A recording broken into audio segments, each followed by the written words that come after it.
The conversation we're not having, a paper on Freemasonry, communication, and the modern man. Chapter 1, the missed opportunity. The missed opportunity is the conversation itself. When asked about Freemasonry, we say it's a charity or we're doing good things.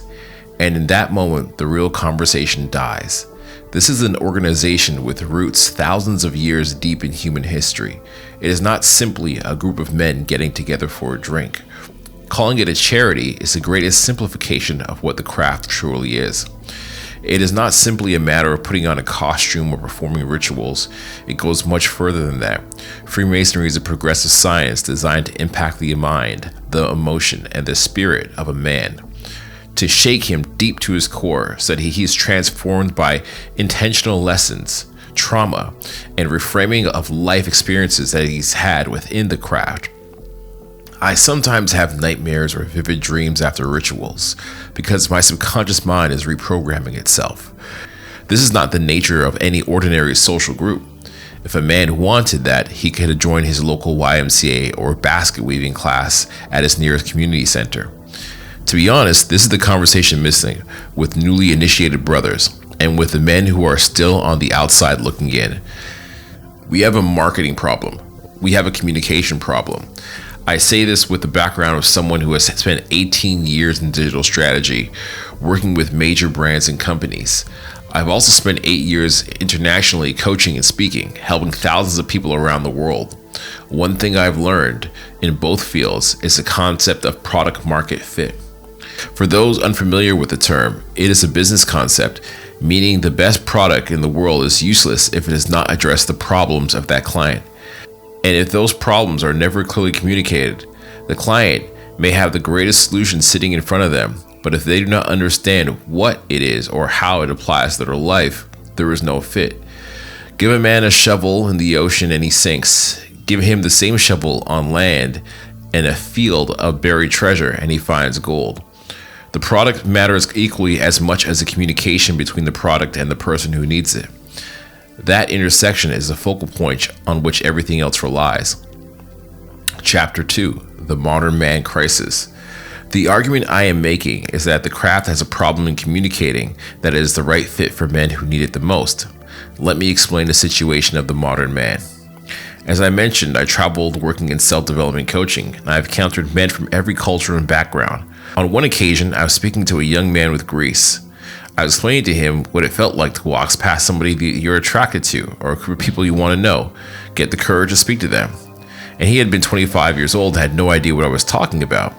He had never done it. His entire university graduation had taken place over Zoom during COVID. 4 years of learning, social development, gone. He does not even know what he's missing, but he knows that something is not right. Research from 2022 found that approximately 30% of men do not have a single close friend. They are lacking significant relationships. Their social skills have atrophied through the pandemic isolation, and many are now working remotely from home. Their dog has become their primary coping mechanism. They cannot name what is missing. Both these men, the young graduate and the isolated remote worker, are not necessarily broken, but they are aware that something does not feel right, and they resort to whatever gets them through the day. The average millennial born between 1981 and 1996 cannot realistically see himself buying a house. The cost of living has made what his parents achieved feel completely out of reach. He does not know where to direct himself.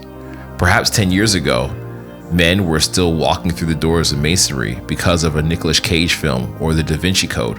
Pop culture was doing the communication work for us. But even then, we had a systemic problem because we never actually understood the question the world is asking. What is Freemasonry? Chapter 3, the how. I do not claim to have the single universal answer to that question because it would be very far from district to district, from lodge to lodge. But I do know what it is not. It is not simply a system of allegory veiled in mystery illustrated by symbols, and it is not simply making good men better. The issue is how. The how is not about revealing secrets.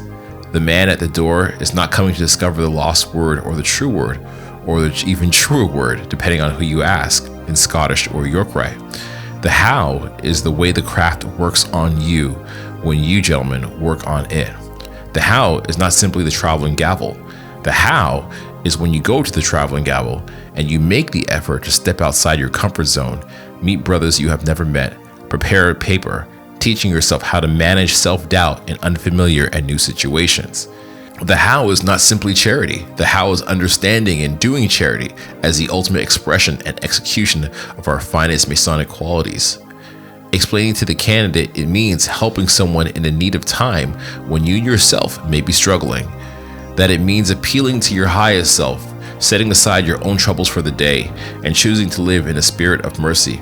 That God lives in mercy with us, even though we do not deserve it. And charity is how we practice that same mercy with each other. The how is learning to conduct through the chairs of the Masonic Lodge, from junior to senior deacon, junior warden to senior warden, and finally worshipful master. Unless your brothers genuinely respect you and see the qualities of leadership in you, you must learn to rally people around your cause, encourage them, get them to believe in something worth believing, and navigate a kind of internal election within your own community. This is a deeply transferable skill. Some might even call it the finest corporate leadership development program in the world, one that reflects directly into a man's career and chosen profession. The how is not simply the ritual about death, it is coming to terms with your own mortality. When you sit in a Masonic lodge with a brother of mature age, and you attend his Masonic funeral later on, and you face the loss on a regular basis, it brings your own mortality to light. And in that light, you learn to appreciate everything and everyone around you more fully. You learn that your life is not entirely your own. It is time lent to you. This is the conversation that needs to happen. My point is simply this. We need to have a conversation with the world about how Freemasonry is genuinely useful to them.